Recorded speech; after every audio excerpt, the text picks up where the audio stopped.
Have you ever been thrust into a leadership role without warning? I remember my own experience being promoted to a team lead at the age of 25 with no formal training. It was sink or swim. That was the state of affairs for me in that day. But what if I told you that there is a lifeline? Today we are going to explore some essential tips and strategies for first-time leaders like you, ensuring you not only you survive but also thrive. Research suggests that a staggering 70% of first-time leaders feel unprepared for the role they are trusted with. This lack of preparedness can lead to ineffective leadership, decreased productivity, and increased turnover. Moreover, 60% of new managers struggle with people management, which is very, very important in any industry, highlighting the need for targeted training and development. And in fact, a study by the Harvard Business Review found that 50% of the new leaders fail within first 18 months. Can you believe that? So what are all the key challenges? That's what we need to discuss now. So obviously the first one is lack of experience and training. So what are the primary challenges faced by the first-time leaders is the lack of experience and training. Many individuals are promoted to leadership roles without receiving formal training or guidance, and this can result in feelings of uncertainty, self-doubt, and anxiety.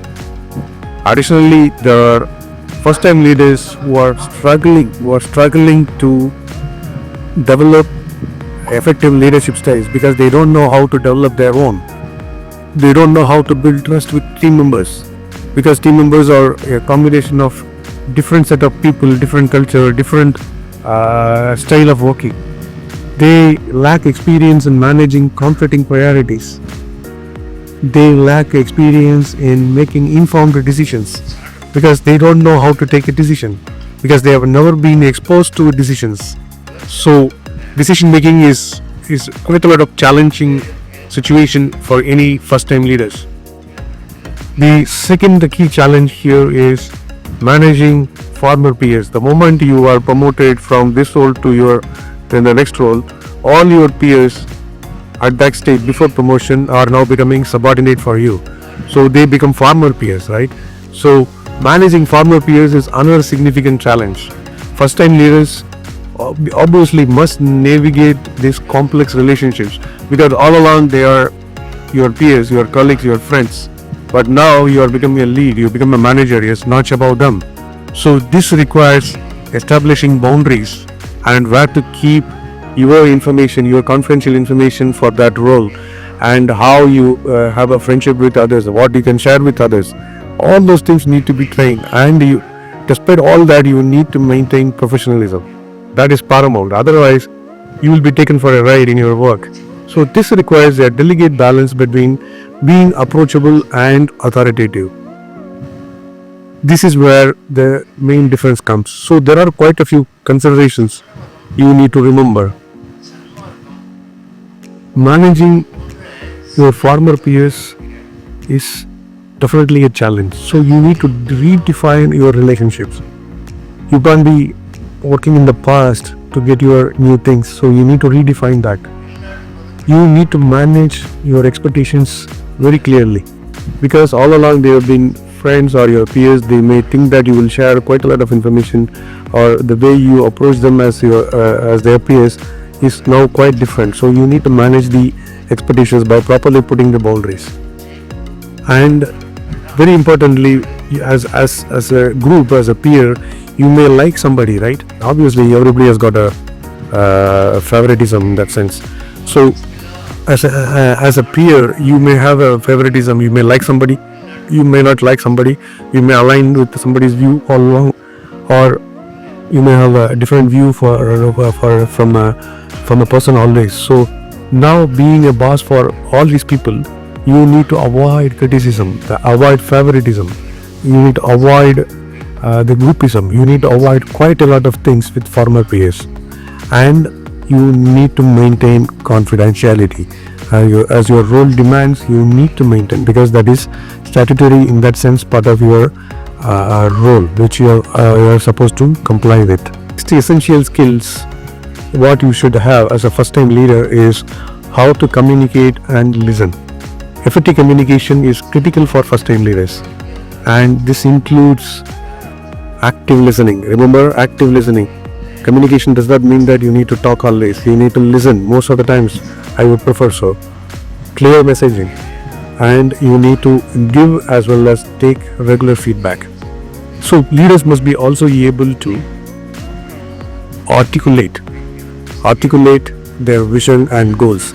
However small the team is, or however the bigger the company's vision is, or whatever be the responsibility, whether it is smaller or bigger responsibility, irrespective of that, every role will have, and you should have as a first time leader, you should have a clear goal and the vision.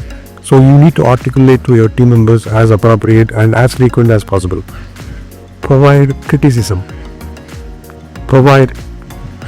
in a way that it becomes constructive, it doesn't become destructive. So people join hands with you, collaborate with you, you become a friendly, you may be an approachable person, but at the same time don't hesitate to give some feedback to your team member, or the team members or your former peers. So remember, from that perspective, you need to know how to give a constructive criticism back to them. This is possible only when you foster open dialogue, open conversations with your team members. That's possible only when you have a periodical meeting. Don't wait for annual appraisals or hourly appraisals. Maybe for some may need a quarterly review, some may need monthly review, some may need weekly review. So as a leader, you go and approach them and have a dialogue with them, put arms around and see to that they grow up under your leadership. And when it comes to conflicts, you need to address that conflict very, very effectively, because you should not be favorite to any particular person or group, and at the same time you got a responsibility to ensure that company's goal and your team's goals or visions are met. So you need to ensure that instead of taking sides, you give them a kind of guidance in such a way that the conflicts do not happen, or even if there is a conflict, try to get a mid solution somewhere where it is agreeable for both the parties, but at the same time you don't compromise on certain identities and values. Next important essential skills, I would say, is emotional intelligence and empathy. For first time leader, they would not have been exposed to the emotional intelligence, because as a team member, you may be asking a question to your manager, and now you are the manager, right? So you need to know how to handle people like you as if you are in a team role. So that is possible only by having proper empathy. And in order to achieve this, you need to understand about yourself, understand how your emotions work, how your emotions burst out, or how you suppress your emotions. That you need to know very clearly. Then only you can manage and recognize and respond to team members' emotions with empathy. Because when somebody is asking for an appointment with you or asking to discuss something, don't be tentative, don't give a damn look, whereas you try to deal with that person in such a way that he feels that you are encouraging him, he is part of your team. That is the kind of emotions you need to play with, and so that he really feels that he is part of the team, he is part of the same work. So this is possible only when you foster a proper work environment, because it is not a small team, it may be a big team. So unless everybody is in sync with the work environment or the work culture, the culture you propose, the value systems you propose, unless everything is positive, otherwise you will have quite a lot of conflicts, and your day will go off in managing these conflicts. So you need to develop an environment which helps people, which helps your team members, and you need to build proper and strong relationships, because there are quite a few relationships that will blossom in an office culture, but you need to ensure that the relationships are strong. When somebody is talking about design, somebody is talking about code, and these two people go hand in hand to see that they understand each other in such a way that anything which is likely to be causing problem down the line in terms of code, the designer gets in touch with the developer and gets to know and build the design accordingly. Or the same way, if a developer feels that something should have been done in the design, the developer should be in a position to go back to the designer and ask. The same story with mechanical, the same story with any level of the team membership. So as a team lead, you need to know how to take decisions. So you need all the inputs coming at you so that you can take an informed decision. You don't go by what others say, hearsay, or to gossips. You take an informed decision. In that means you should be willing to receive a lot of inputs, maybe through weekly reports, through email communications. Sometimes it will be even oral as well. So take an informed decision and then act upon that. Communicate the decision wisely to your team members. Some decisions may be good, some decisions may be very tough to take. So you need to be mature enough to handle that. We share with you a few tips for success as a first-time leader. The first one is set clear expectations. Setting clear expectations and goals are essential for first-time leaders. The leadership demands that you remember. This includes establishing clear communication channels, defining roles and responsibilities, popularly called as R&R, and providing regular feedback. These expectations help teams to stay focused and motivated. So we establish clear communication channels, define R&R clearly, provide regular feedback, and set measurable objectives. And most importantly, once you achieve something, celebrate success, because without celebration you won't feel that kind of a reward. So that is a psychological reward. Celebrate success. The next tip here is lead by example. There are quite a few management strategies for leaderships, and leadership by example is one such. This is a very, very powerful way to inspire and motivate teams, no doubt about that. And I have been through this, and as a leader I had to do that as well. So I can tell you that is the best thing you can do. You need to demonstrate your behaviors, you need to demonstrate your values, and you need to give these things to your team members in such a way that they feel they recognize your leadership and they accept you. That is the paramount part of the story, leading by example. So that involves basically an accountability. You need to take an accountability for all the, particularly the bad things the team has done, and you must be willing to share the accountability to the team for all the good things they have done. This is one of the best thing you should do, because the team feels that you are behind them for everything, whatever that is happening to them. And keep as far as possible your communications, your thoughts so transparent, without ambiguity, without partisan approach, without differentiating or favoring somebody or over somebody else. So that way, be transparent in communication, but whatever that is permitted or out of you, okay, that you have to remember, and be ethical, because it is easier to be unethical, okay. So but that won't help you in long run, because people will understand one day that okay, you are trying to have a different standards to apply, and you are basically favoring somebody, or you are doing something which is not correct for the organization or for the value systems, or even for that identity or whatever you have. So follow ethical standards. That is very much essential. In fact, you need to be first ethical, okay. That is the rule I would suggest, and so that everything can be built. The moment you become ethical, the trust automatically builds. Okay, whether somebody likes it or not, the trust builds it, because people can predict, okay, you are an ethical leader. Okay, that way people can trust on you. Obviously, once people trust you, okay, what it means is that there is going to be a new culture in your team of innovation and productivity, because people trust you. They know when to come to office, they know how to do certain work, they know, when how to make mistakes and how to report it, and when they will get penalized and when they will get rewarded.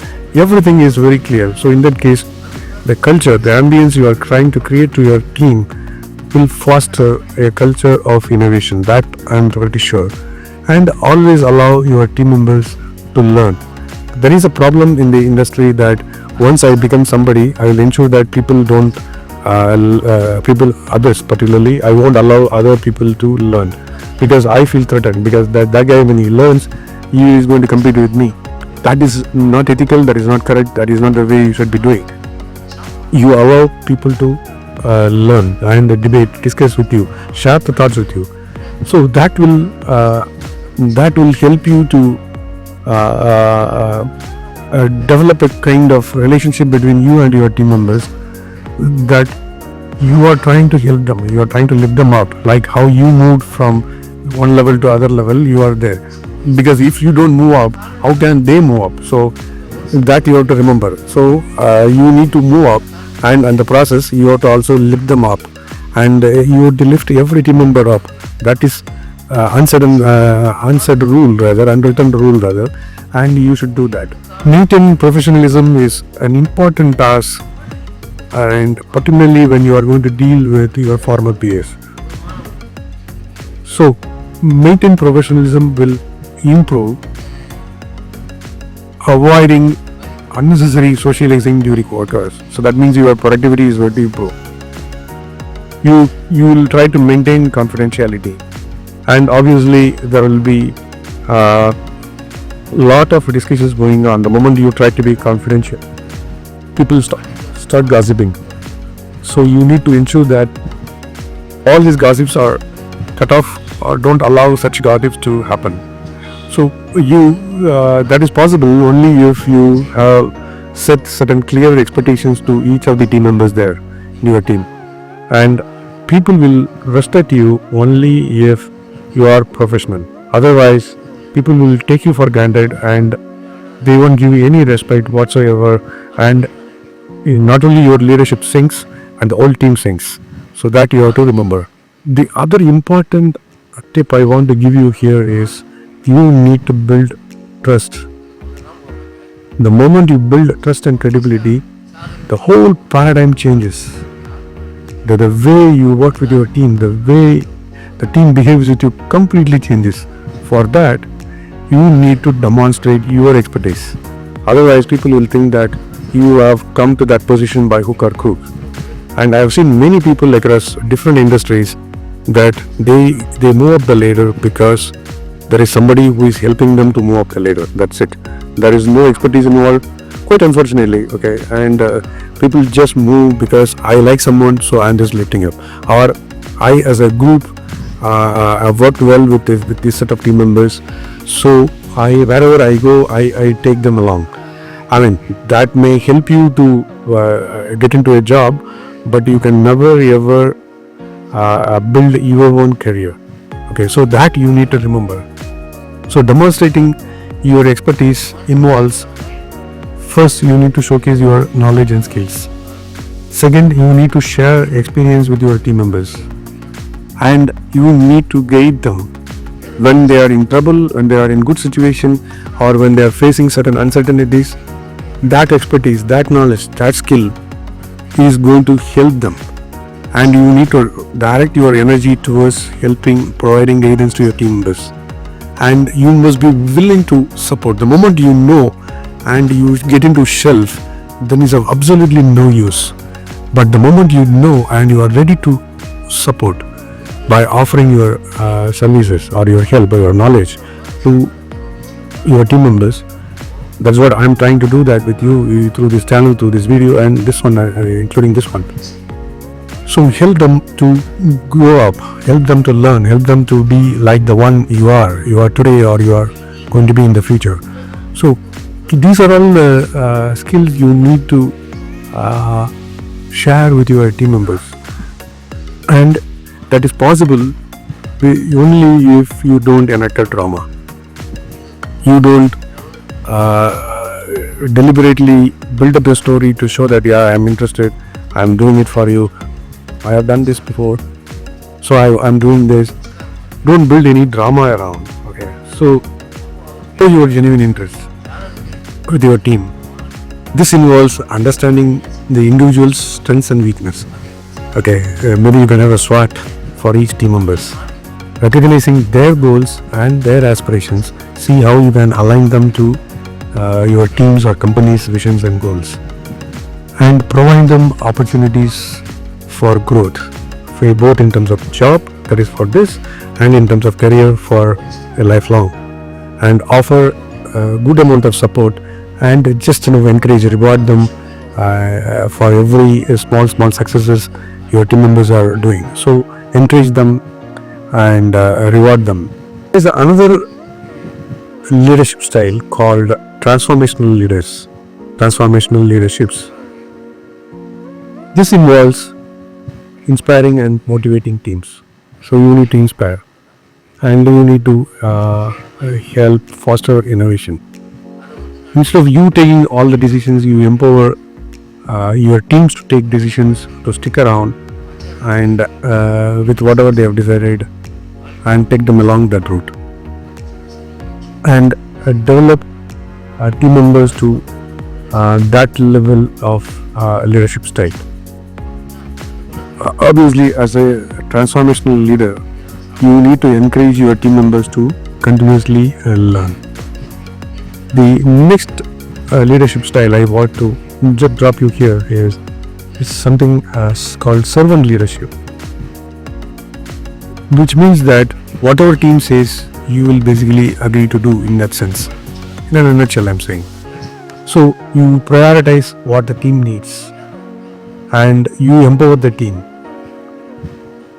and you provide success for whatever the team creates or accomplishes with.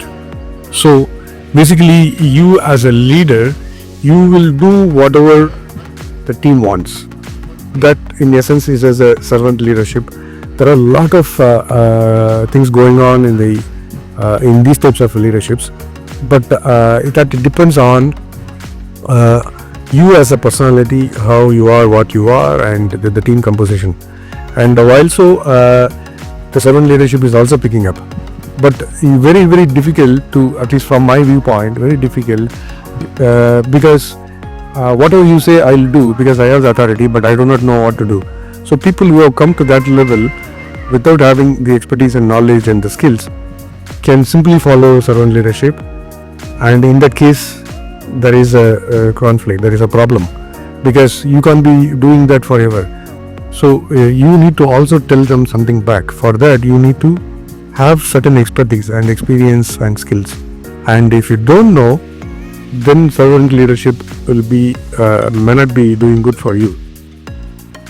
So having discussed these leadership skills, let's move on to certain common pitfalls in any of these leaderships. That's the point. The first one is micromanaging. You should be knowing about what is micromanaging. When your boss gives you certain thing, he will ask you, okay, have you opened your laptop, have you opened the spreadsheet, have you started entering? Then as a team member you will really feel annoyed, right? So you should not get into micromanaging, but at the same time you need to set certain touch points or key points where you need what is going on, what is the status of that. So agree with the team members, okay, that you don't do micromanagement. At the same time you don't lose focus of what the team is doing. So agree with the team members in such a way that what are the checkpoints that you need to take control of, because the moment you get into the micromanagement, the team will lose trust in you, the team won't back you up, okay, and you can't delegate, because for everything you need to depend on, and they can't delegate the work, and they can't do it themselves because you are troubling them in the first place. So obviously they can't do, and completely it's not just a decrease of productivity, it's complete chaos, and it means the entire output or the team is not doing anything good for the company. Second common pitfall is on accountability. You need to be accountable for failing to first clear expectations. without setting a proper feedback mechanism, without proper setting of the goals and expectations thereof.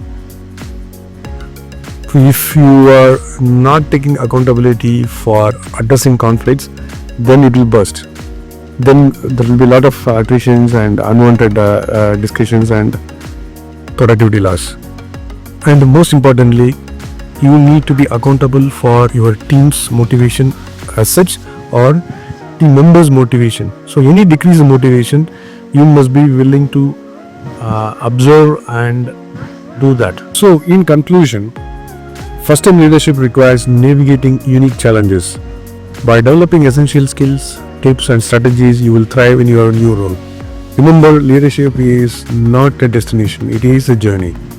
So the key takeaways in today's discussions are developing essential skills, be it communication, emotional intelligence or decision making, establishing clear expectations and goals, lead by example, that's my preferred, lead by example and foster positive work culture. More importantly, build trust and credibility with your team. Encourage continuous learning of your team members and yourself. Action plan for you is identify the areas for improvement, seek feedback from team members and mentors, develop leadership development plan, establish clear goals and objectives, and regularly evaluate your progress.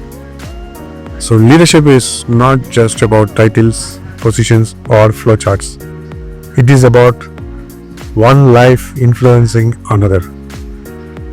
That is said by John Maxwell, and I also believe, because when you are a leader, there are somebody to follow you. So your life is for others. So start your leadership journey. Thank you for joining me in today's discussion. This is Gokul, and I hope these insights help you, inspire you to be building your new leadership skills and roles. If you enjoyed this video, please like, subscribe and stay tuned for more career development tips. See you in the next video. Cheers.